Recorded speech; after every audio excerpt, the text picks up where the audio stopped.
Na aula de hoje, vamos falar do Plano de Benefícios da Previdência Social, item 9 do nosso edital. Ressaltamos que alguns pontos relacionados a esse item 9 nós já vimos, como os beneficiários, onde nós já identificamos que são segurados e dependentes, onde falamos também dos períodos de carência, né? O que é o período de carência, a partir de quando que ele é computado de acordo com cada categoria profissional. Obviamente, quando formos adentrar aos benefícios nas disposições gerais e específicas, vamos relembrar a carência para cada um dos benefícios, quando que se exige qualidade de segurado ou não, em que hipótese é excepcionalizada a necessidade de carência, dentre outros. Vamos então falar das espécies de prestações, dos benefícios às disposições gerais e específicas, vamos falar do salário de benefício, que houve uma mudança muito grande em relação à forma de como é calculado os benefícios da Previdência Social, a renda mensal e reajustamento do valor dos benefícios. Por uma questão lógica, nós vamos falar dos aspectos gerais que envolvem, né, ou melhor, que impactam no cálculo de todos os benefícios. Então vamos começar falando das espécies, né, de prestações e depois da forma de cálculo dos benefícios, para depois adentrarmos nas regras complementares e específicas para a concessão. Nós já aprendemos que qualidade de segurado e carência são requisitos legais para a maioria dos benefícios e vamos ver quais benefícios não se exigem tais requisitos legais. Ok, gente? Bom, nós temos duas espécies de prestações previstas no Plano de Benefícios da Previdência Social. Essas espécies de prestações se subdividem em benefícios e serviços.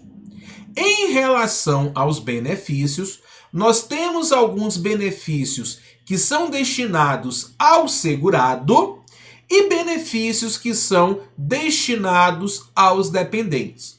Da mesma forma, nós temos serviços que são disponibilizados tanto aos segurados quanto aos dependentes. Lá no artigo 18 da Lei 8.213, nós temos a relação dessas prestações.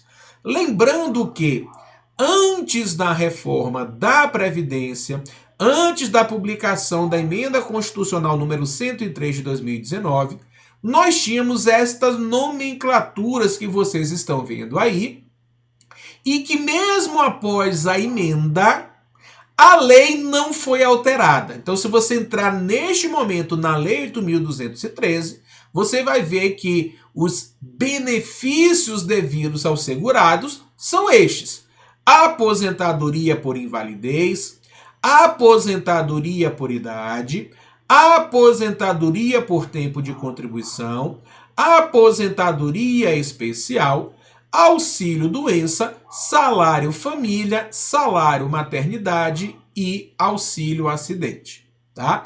Esses são os benefícios devidos aos segurados. Benefícios devidos aos dependentes: pensão por morte e auxílio-reclusão. E os serviços que são disponibilizados tanto aos segurados quanto aos seus dependentes são o serviço social e a reabilitação profissional. Com a reforma da Previdência, houve uma mudança na nomenclatura de alguns benefícios e também a extinção de outros benefícios. Entendemos que a nomenclatura do benefício ela tem que vir alterada na lei. Entretanto, como nós já dissemos, apesar de ter vindo uma emenda constitucional, que foi a 103, e delegar à lei ou à lei complementar a regulamentação dos seus dispositivos, esta lei ainda não veio. Entretanto, veio o decreto 10.410, fazendo uma reforma no regulamento da Previdência Social, e essa nova nomenclatura, segundo consta no regulamento da Previdência Social e não mais na lei, que por sinal está até mais atualizado que está no decreto do que está na lei, lá no artigo 25.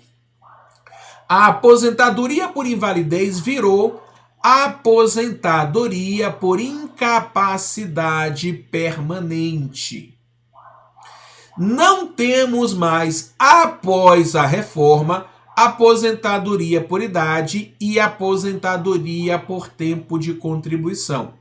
Os requisitos legais para a concessão desses benefícios foram unificados, quais sejam uma idade mínima e um tempo mínimo de contribuição, e para as pessoas que se filiaram ao regime geral de previdência social a partir de 13 de novembro de 2019, a partir da reforma da Previdência, eles têm uma única aposentadoria, que é a aposentadoria programada, onde o requisito de idade mínima mais tempo de contribuição mínimo foram unificados para que este benefício seja concedido.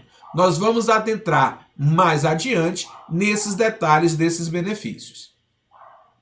Temos agora a aposentadoria por idade do trabalhador rural. Trabalhador urbano não se aposenta mais apenas ao atingir a idade. Continuou a aposentadoria especial.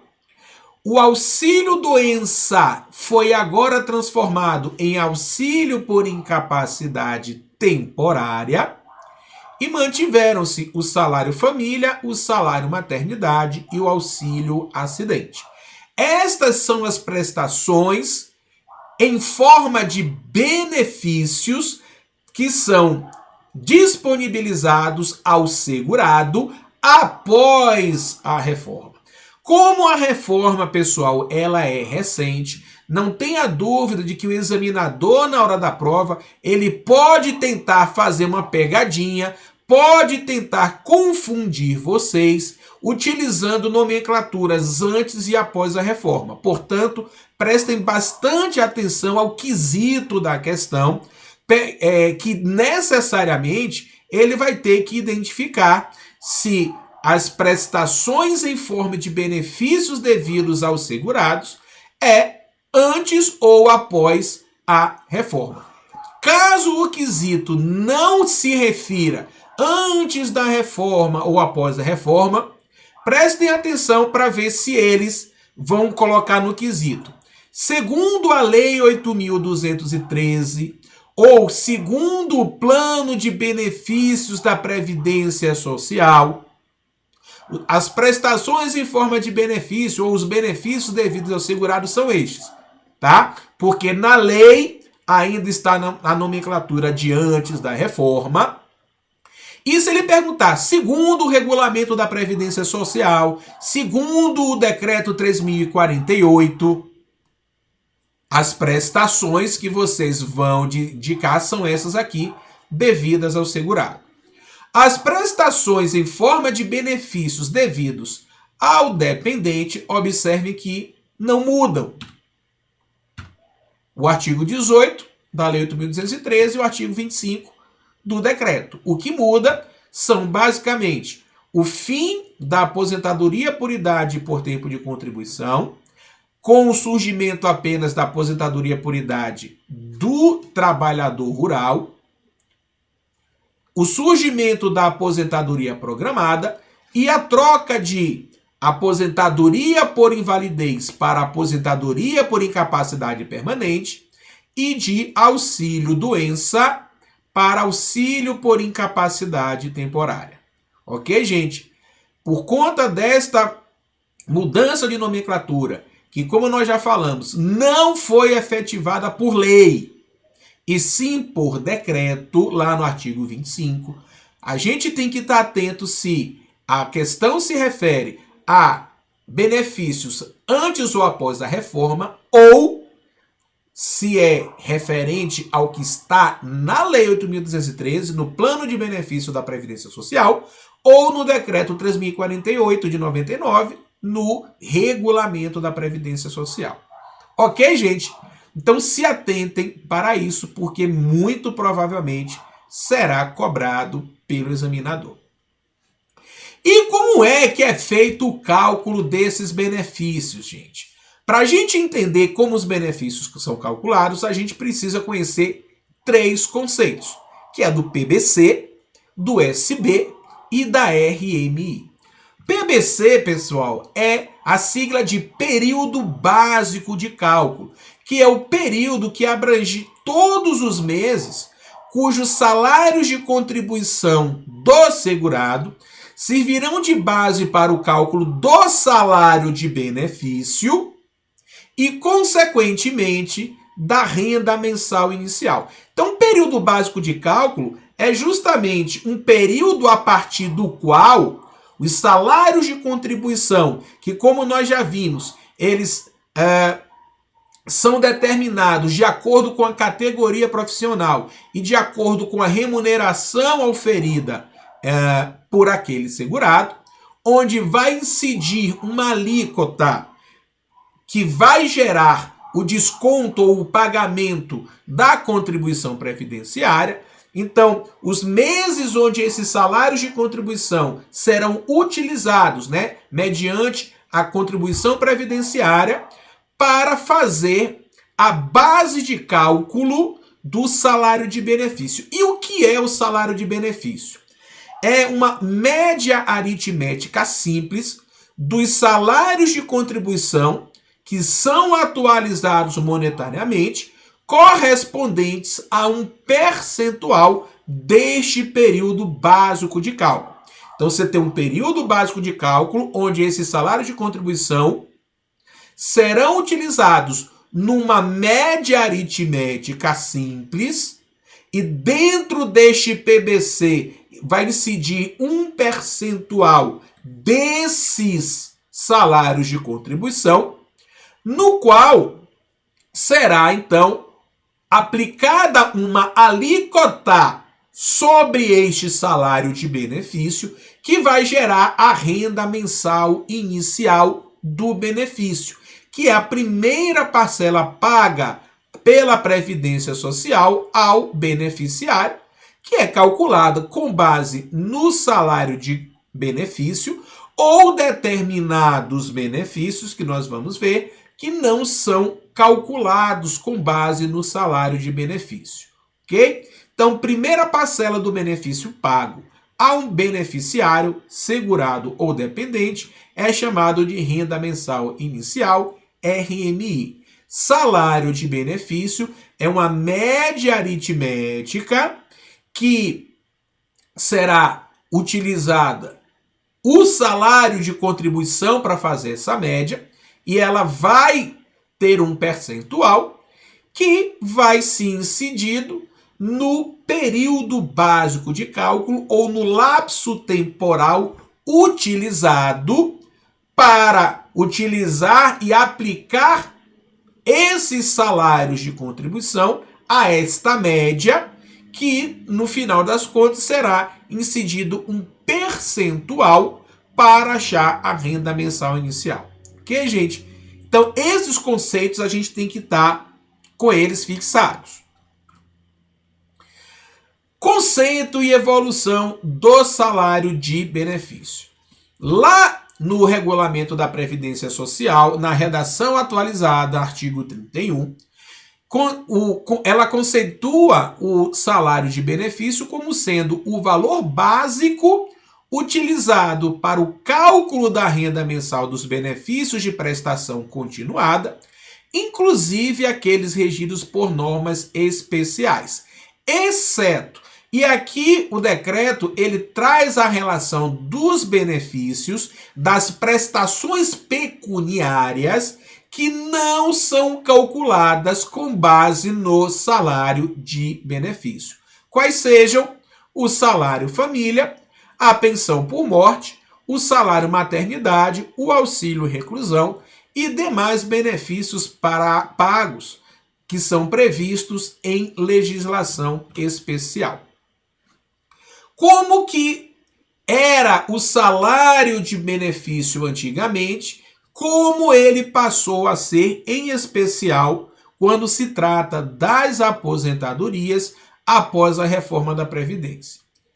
A partir de 1999, mais especificamente 29 de novembro de 99, veio a Lei 9876 e desta lei até 12 de novembro de 2019, até véspera da publicação da Emenda Constitucional 103, que trouxe a reforma da Previdência, o salário de benefício era calculado da seguinte forma: ia fazer uma média aritmética simples dos 80% maiores salários de contribuição, todos atualizados, contados desde a competência julho de 94 ou desde o início da contribuição, se posterior àquela competência. Então aqui, pessoal, nós temos exatamente a noção do que é o PBC, período básico de cálculo, que é utilizado para cálculos de benefício as contribuições de julho de 94 para frente. Então, qual é o PBC de qualquer benefício previdenciário calculado com base no salário de benefício? Julho de 94 para frente, ou se a pessoa começa a contribuir após esse mês de julho de 94, é o mês de início da contribuição. Então, se uma pessoa começa a contribuir desde a década de 80 até agora, o PBC, o período básico de cálculo, que será utilizado, será julho de 94 em diante. As contribuições contadas de julho de 94 e as posteriores. Se a pessoa veio a se filiar ao regime geral de previdência social apenas em janeiro do ano 2000, o PBC dela será janeiro de 2000 em diante. Ok, gente? Ficou claro? Bom, e o salário de benefício, como a gente falou, é justamente uma média aritmética simples, equivalendo a um percentual que se aplicará após essa média, de acordo com os salários de contribuição existentes no PBC. Ou seja, até a emenda, você pegava os salários dentro do PBC, fazia uma média com os 80% maiores salários, ou seja, você excluía os 20% menores salários dentro deste PBC, fazia uma média aritmética. Beleza? Só que no caso da aposentadoria por tempo de contribuição, você multiplicava essa média por uma fórmula chamada fator previdenciário, que nós vamos identificar mais adiante. E no caso da aposentadoria por idade, multiplicava pelo fator apenas se fosse mais vantajoso o cálculo. Nós vamos ver que após a emenda 103, tanto a aposentadoria por tempo de contribuição quanto a aposentadoria por idade, elas foram extintas, porém, quem se filiou antes da emenda pode ainda se aposentar por idade ou por tempo de contribuição, de acordo com algumas regras de transição que nós vamos ver mais adiante. Ok? Só que a partir da Emenda Constitucional 103, nós tivemos uma mudança em relação ao salário de benefício.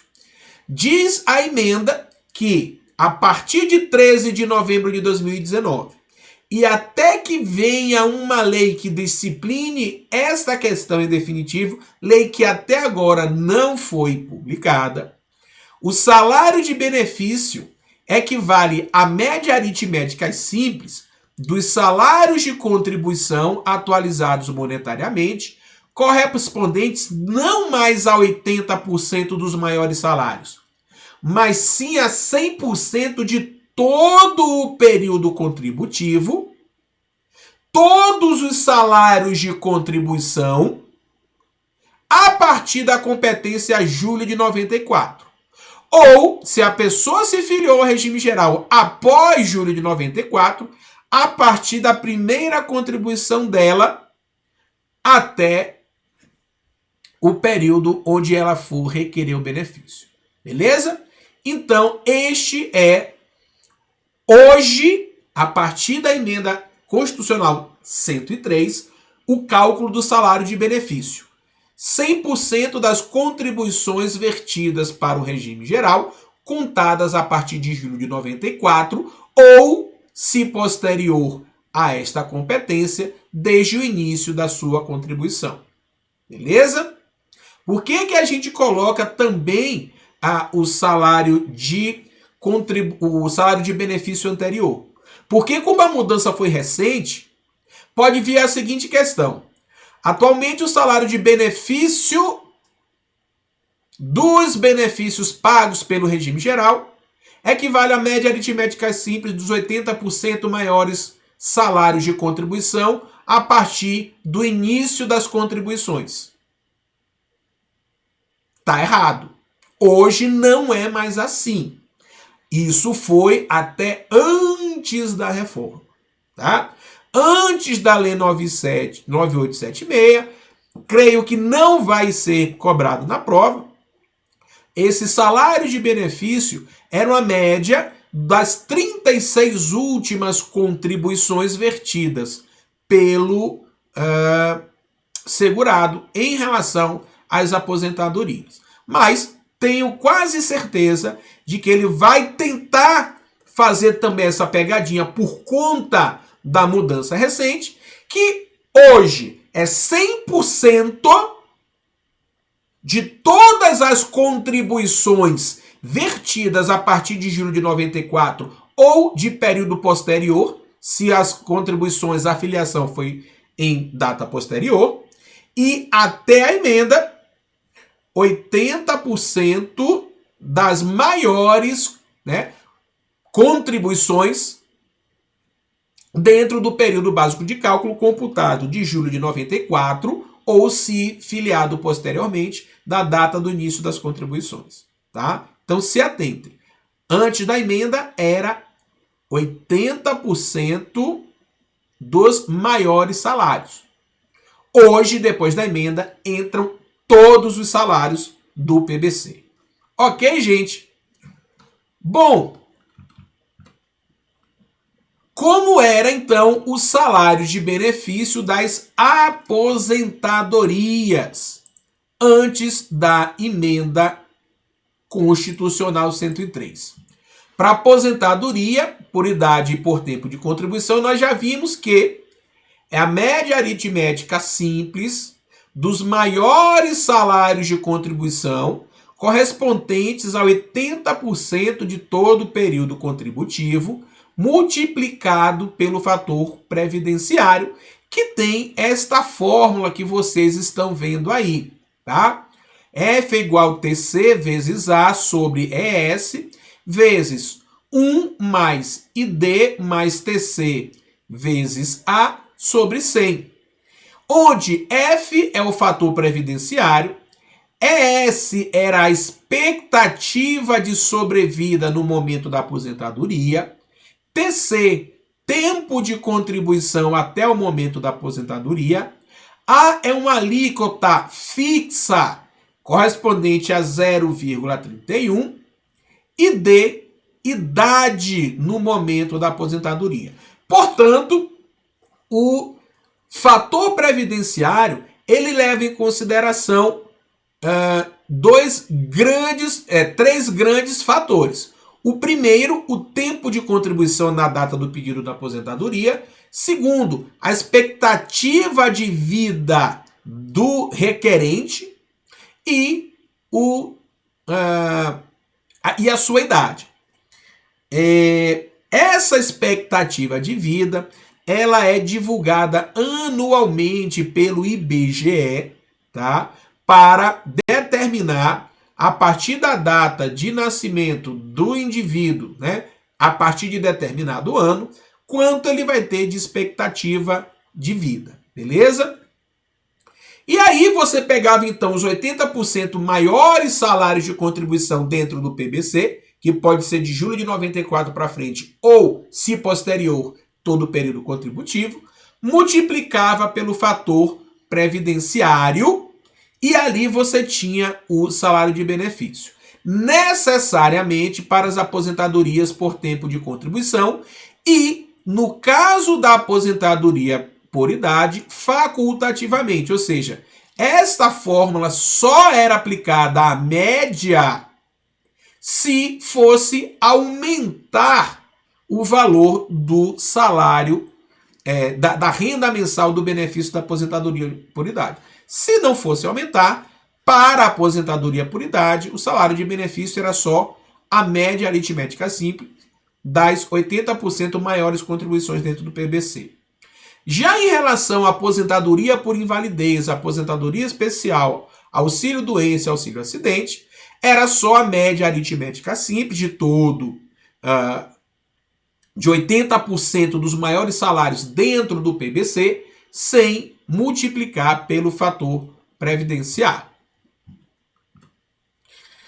Era possível excluir a aplicação do fator previdenciário a partir da aplicação do artigo 29C da Lei 8.213, que dizia que o segurado que preencheu o requisito para aposentadoria por tempo de contribuição poderá optar pela não incidência do fator previdenciário no cálculo de sua aposentadoria, quando o total resultante da soma de sua idade e seu tempo de contribuição, incluídas as frações. As frações, pessoal, quando a gente fala de fração de idade ou fração de tempo de contribuição, é incluído os meses, tá? Então, uma pessoa quando faz o aniversário, depois de 6 meses, ela tem aquela idade mais 6 meses. Da mesma forma, o tempo de contribuição.